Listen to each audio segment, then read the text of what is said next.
नमस्कार दोस्तों, स्वागत है आप सभी का हमारे YouTube चैनल पे। दोस्तों आज है 11 फरवरी 2026 को। आइए जानते हैं मायावती जी से जुड़ी 15 बड़ी अहम खबरें, वो भी सिर्फ कुछ ही मिनटों में। दोस्तों आप सभी लोगों से मेरी एक शिकायत है कि आप लोग रोज़ाना हमारे वीडियो देखते हैं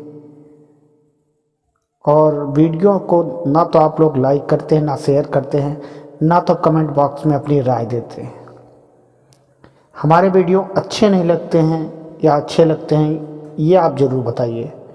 दोस्तों मायावती जी ने जो दलित समाज को लेकर के एक बागडोर को आगे बढ़ाने की पूरी कोशिश कर रही हैं, आपका उत्तरदायित्व बनता है कि उनसे कंधा से कंधा मिला करके आगे को बढ़ने के लिए बराबर प्रयास करें।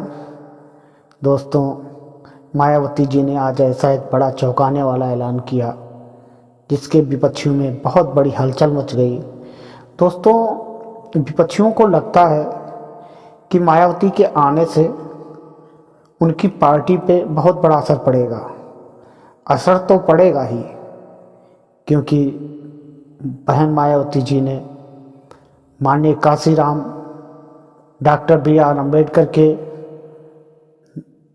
पद चिन्हों पर चलकर सभी समाज को हक दिलाने का कार्य किया, चाहे वो सवर्ण हो, चाहे वो दलित हो, चाहे वो OBC हो, हर समाज को आगे लाने का कार्य किया है।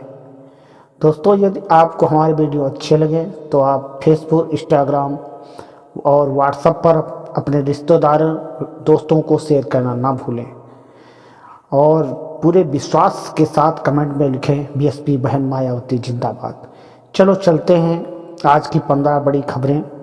सुनिए आज की पहली खबर।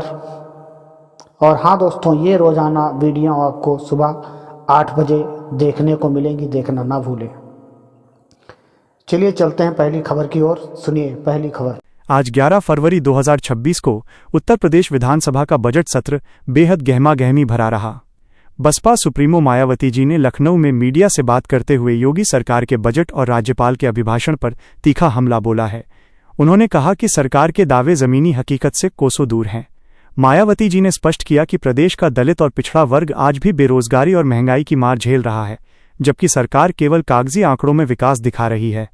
उन्होंने मांग की है कि बजट में केवल बड़े उद्योगपतियों का ध्यान न रखकर उन करोड़ों गरीब परिवारों के लिए विशेष योजनाओं का प्रावधान किया जाए जो 2 वक्त की रोटी के लिए संघर्ष कर रहे हैं। बहन जी ने ये भी चेतावनी दी कि अगर सरकार ने अपनी जनविरोधी नीतियों में सुधार नहीं किया तो बसपा पूरे प्रदेश में गांव-गांव जाकर जनता को जागरूक करेगी। उन्होंने इस बात पर जोर दिया कि केवल भव्य आयोजनों से जनता का पेट नहीं भरता, बल्कि इसके लिए ठोस रोजगार नीतियों की जरूरत है। मायावती जी का ये कड़ा रुख संकेत दे रहा है कि 2027 के विधानसभा चुनावों के लिए बसपा अब पूरी तरह से आक्रामक मोड में आ चुकी है। आइए बढ़ते हैं दूसरी बड़ी खबर की ओर। मायावती जी ने आज एक विशेष संगठनात्मक निर्देश जारी किया है, जिसमें उन्होंने पार्टी के सभी छोटे बड़े कार्यकर्ताओं को गांव चलो अभियान से जुड़ने को कहा है। उनका मानना है कि सोशल मीडिया की तुलना में जमीन पर जाकर लोगों से मिलना ज्यादा प्रभावी होता है। उन्होंने कहा कि विपक्ष चाहे जितना भी प्रचार कर ले, लेकिन बसपा का असली आधार वो गरीब किसान और मजदूर है जो आज भी मूलभूत सुविधाओं के लिए तरस रहा है। बहन जी ने निर्देश दिया है कि प्रत्येक बूथ स्तर पर कम से कम 10 नए सक्रिय सदस्य जोड़े जाएं, जिनमें युवाओं और महिलाओं की भागीदारी अनिवार्य हो। उन्होंने कहा कि बहुजन आंदोलन को कमजोर करने के लिए कई विरोधी ताकतें सक्रिय हैं जो दलित वोटों को बांटने की साजिश रच रही हैं। ऐसी ताकतों को मुंहतोड़ जवाब देने के लिए कार्यकर्ताओं को बाबा साहब अम्बेडकर और मान्यवर कांशीराम जी के विचारों को हर घर तक पहुंचाना होगा। मायावती जी ने खुद भी अगले कुछ हफ्तों में मंडल स्तर पर समीक्षा बैठकें करने का निर्णय लिया है, ताकि वो सीधे अपने कैडर से संवाद कर सकें और चुनावी तैयारियों का जायजा ले सकें। आइए बढ़ते हैं तीसरी बड़ी खबर की ओर। बसपा प्रमुख ने आज केंद्र सरकार की आरक्षण संबंधी नीतियों पर गहरी चिंता व्यक्त की है। उन्होंने कहा कि सरकारी नौकरियों में जिस तरह से बैकलॉग पदों को नहीं भरा जा रहा है, वो दलितों और पिछड़ों के संवैधानिक अधिकारों का हनन है। मायावती जी ने मांग की है कि पदोन्नति में आरक्षण को लेकर जो पेच फंसे हुए हैं, उन्हें तुरंत सुलझाया जाए। उन्होंने एक आधिकारिक बयान में कहा कि जब तक दलित समाज आर्थिक रूप से सशक्त नहीं होगा, तब तक देश की तरक्की अधूरी है। उन्होंने निजी क्षेत्र में भी आरक्षण लागू करने की अपनी पुरानी मांग को फिर से दोहराया है। बहन जी ने दलित समाज के युवाओं से अपील की है कि वे अपनी शिक्षा पर पूरा ध्यान दें और किसी के बहकावे में न आएं। उन्होंने कहा कि बसपा की सरकार के दौरान जिस तरह से नौकरियों की बौछार हुई थी, वैसा माहौल फिर से बनाने के लिए सत्ता में वापसी जरूरी है। मायावती जी का ये बयान उन करोड़ों युवाओं के बीच एक नई उम्मीद जगाने वाला है जो लंबे समय से सरकारी भर्तियों का इंतजार कर रहे हैं। आइए बढ़ते हैं चौथी बड़ी खबर की ओर। आज 11 फरवरी 2026 को बसपा सुप्रीमो मायावती जी ने देश में बढ़ती जातिगत जनगणना की मांग को लेकर केंद्र सरकार को आड़े हाथों लिया है। मायावती जी ने स्पष्ट शब्दों में कहा कि जब तक देश में ये साफ नहीं होगा कि किस समाज की कितनी संख्या है, तब तक उनके साथ सामाजिक न्याय करना नामुमकिन है। उन्होंने कहा कि बहुजन समाज पार्टी शुरू से ही इस हक में रही है कि जिसकी जितनी संख्या भारी, उसकी उतनी हिस्सेदारी होनी चाहिए। बहन जी ने आरोप लगाया कि सत्ताधारी दल और प्रमुख विपक्षी दल केवल चुनाव आते ही जातिगत जनगणना की बात करते हैं, लेकिन सत्ता में रहते हुए उन्होंने हमेशा दलितों और पिछड़ों के हक को दबाने का काम किया है। उन्होंने कार्यकर्ताओं से कहा कि वे जनता के बीच जाकर यह बताएं कि केवल बसपा ही वो एकमात्र पार्टी है जो बिना किसी भेदभाव के सर्वजन हिताय सर्वजन सुखाय के सिद्धांत पर चलती है। मायावती जी ने मांग की कि जनगणना में देरी दलित और ओबीसी समाज के अधिकारों को रोकने की एक गहरी साजिश है जिसे अब और बर्दाश्त नहीं किया जाएगा। आइए बढ़ते हैं पांचवी बड़ी खबर की ओर। मायावती जी ने आज उत्तर प्रदेश की कानून व्यवस्था को लेकर एक बेहद गंभीर बयान जारी किया है। उन्होंने हाल ही में हुई दलित उत्पीड़न की घटनाओं का जिक्र करते हुए कहा कि वर्तमान सरकार में अपराधियों के हौसले बुलंद हैं और गरीब समाज के लोग असुरक्षित महसूस कर रहे हैं। उन्होंने शासन को चेतावनी दी कि यदि प्रदेश में दलितों, पिछड़ों और अल्पसंख्यकों के खिलाफ हो रहे अपराधों पर तुरंत लगाम नहीं लगाई गई तो बसपा की महिला और युवा विंग सड़कों पर उतरकर बड़ा आंदोलन करेगी। बहन जी ने कहा कि उनके शासनकाल में जिस तरह का रूल ऑफ लॉ था, आज उसकी सख्त जरूरत है। उन्होंने पुलिस प्रशासन को भी निष्पक्ष होकर काम करने की सलाह दी और कहा कि किसी के राजनीतिक दबाव में आकर निर्दोषों को परेशान करना और दोषियों को संरक्षण देना लोकतंत्र के लिए घातक है। इस खबर ने प्रदेश की राजनीति में हड़कंप मचा दिया है, क्योंकि मायावती जी ने साफ कर दिया है कि वो अब चुप नहीं बैठने वाली हैं। आइए बढ़ते हैं छठी बड़ी खबर की ओर। आज बहन मायावती जी ने बसपा के डिजिटल प्लेटफॉर्म को लेकर एक बड़ा फैसला लिया है। उन्होंने अपनी आईटी सेल की टीम को निर्देश दिया है कि सोशल मीडिया पर फैलाई जा रही भ्रामक खबरों और पार्टी के खिलाफ होने वाले दुष्प्रचार का मुंहतोड़ जवाब दिया जाए। मायावती जी ने कहा कि आज का दौर सूचना तंत्र का है और विपक्षी पार्टियां धनबल के दम पर बसपा की छवि खराब करने की कोशिश कर रही हैं। उन्होंने युवाओं से अपील की है कि वे डिजिटल योद्धा बनकर पार्टी की विचारधारा और पूर्व में किए गए विकास कार्यों को जनता तक पहुंचाएं। बहन जी ने कहा कि हमें उन लोगों तक भी पहुंचना है जो अखबारों या टीवी चैनलों के जरिए सही जानकारी नहीं पा रहे हैं। उन्होंने ये भी निर्देश दिया कि हर जिले में एक डिजिटल मॉनिटरिंग सेल बनाई जाए जो सीधे तौर पर लखनऊ कार्यालय को रिपोर्ट करेगी। मायावती जी का ये कदम पार्टी को आधुनिक युग के अनुसार ढालने और युवा वोटरों को जोड़ने की दिशा में एक क्रांतिकारी बदलाव माना जा रहा है। आइए बढ़ते हैं सातवीं बड़ी खबर की ओर। आज लखनऊ स्थित बसपा कार्यालय में एक महत्वपूर्ण बैठक के दौरान मायावती जी ने आगामी नगर निकाय और पंचायत चुनावों के लिए रणनीति तैयार की है। उन्होंने कहा कि इन चुनावों को विधानसभा चुनाव का सेमीफाइनल मानकर लड़ना होगा। बहन जी ने साफ किया कि टिकट वितरण में केवल उन्हीं लोगों को प्राथमिकता दी जाएगी जो पिछले कई वर्षों से जमीन पर काम कर रहे हैं और समाज के प्रति समर्पित हैं। उन्होंने भाईचारा कमेटियों को फिर से सक्रिय करने का आदेश दिया है ताकि सभी वर्गों को साथ लेकर चला जा सके। मायावती जी ने कहा कि बसपा किसी एक वर्ग की नहीं बल्कि पूरे समाज की पार्टी है और हमें समाज के हर तबके का भरोसा जीतना होगा। उन्होंने नेताओं को सख्त हिदायत दी कि गुटबाजी को बिल्कुल भी बर्दाश्त नहीं किया जाएगा और जो भी पार्टी विरोधी गतिविधियों में संलिप्त पाया गया उसे तुरंत बाहर का रास्ता दिखाया जाएगा। मायावती जी के इस सख्त रुख से पार्टी कार्यकर्ताओं में एक नया जोश और अनुशासन देखने को मिल रहा है। आइए बढ़ते हैं आठवीं बड़ी खबर की ओर। मायावती जी ने आज शिक्षा के निजीकरण पर कड़ा प्रहार किया है। उन्होंने कहा कि सरकारी स्कूलों और कॉलेजों की बदहाली की वजह से दलित और गरीब छात्र उच्च शिक्षा से वंचित हो रहे हैं। उन्होंने सरकार से मांग की है कि शिक्षा के बजट को बढ़ाया जाए और निजी संस्थानों की मनमानी फीस पर लगाम लगाई जाए। बहन जी ने याद दिलाया कि उनके मुख्यमंत्री काल के दौरान उन्होंने कई विश्वविद्यालय और मेडिकल कॉलेज बनवाए थे ताकि गरीब का बच्चा भी डॉक्टर और इंजीनियर बन सके। उन्होंने दुख जताया कि आज उन संस्थानों की हालत जर्जर हो चुकी है और गरीब बच्चों के लिए शिक्षा एक सपना बनती जा रही है। मायावती जी ने घोषणा की कि यदि भविष्य में बसपा की सरकार आती है तो वे शिक्षा के क्षेत्र में फिर से बड़े सुधार लागू करेंगी और स्कॉलरशिप योजना को और भी मजबूत बनाएंगी ताकि कोई भी मेधावी छात्र पैसों की कमी के कारण अपनी पढ़ाई न छोड़े। आइए बढ़ते हैं नौवीं बड़ी खबर की ओर। आज बहन मायावती जी ने किसानों की समस्याओं को लेकर एक विशेष बैठक की। उन्होंने कहा कि खाद की किल्लत और फसलों का सही दाम न मिलना किसानों के लिए सबसे बड़ी चुनौती बनी हुई है।